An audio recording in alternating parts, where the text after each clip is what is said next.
Assalamu alaikum watoto wetu wazuri, karibuni kwenye kipindi chetu cha Kids Corner. Mimi ni Miss Mariam na leo nataka niwasimulie hadithi nzuri sana. Hapo zamani za kale paliondokea na mfalme. Mfalme huyo alikuwa na waziri wake, ila alikuwa mkali sana kiasi cha kwamba mtu yoyote katika kijiji chake akifanya makosa angemchukua akampeleka kwenye chumba maalum kilikuwa kina mambwa wengi, amtupe na huko na aliwe na basi stori yake ndio imeisha hapo. Sasa siku moja, yani ilikuwa ndo tabia yake huyo mfalme, kila anayefanya kosa anachukuliwa mtu apelekwe huko kwenye hiko chumba kilojaa mambwa. Siku moja waziri wake mzuri alikosea pali kidogo tu, yule mfalme akamwambia, haya mchukueni huyu mumpeleke.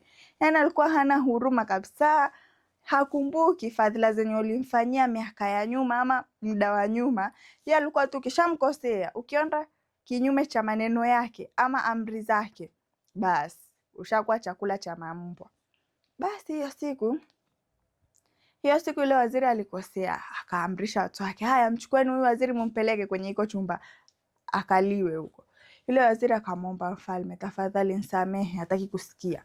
Akamwambia basi sawa, naomba unipe muda wa wiki moja tu na mimi niende niwasaidie wale wenye kuwalisha mambwa, niwasaidie ngawa niwe marafiki na wale mbwa, kiasi cha kwamba ukinipeleka hiyo siku wanile tu na dakika 5 wanimalize, wasichukue muda mrefu, maana atakuwa washazoea harufu yangu.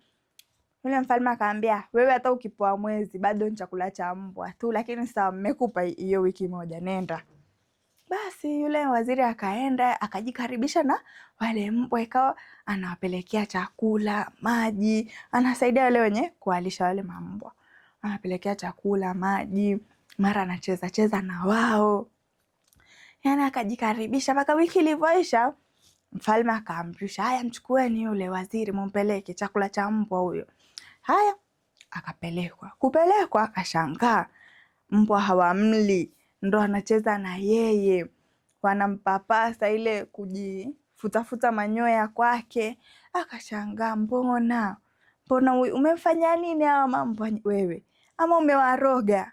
Wewe nakushuku ni mchawi. Akamwambia hapana, hili ni funzo mfalme, jifunze kwamba hawa mbwa mimi nimewafanyia wema kwa muda wa wiki moja tu, lakini sasa hivi wamenistiri, hawajaweza kunila.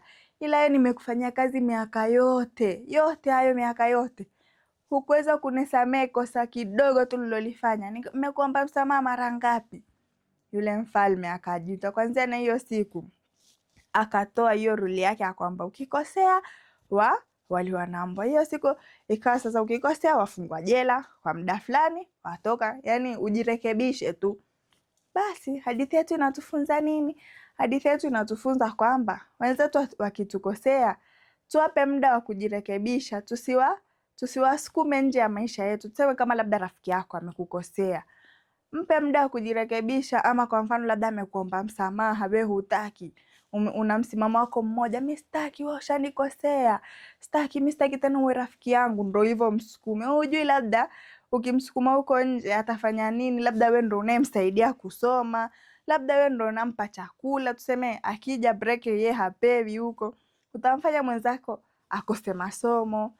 Atafikiria sana, mimi nimemkosea nini huyu, mbona hataki kunisamehe?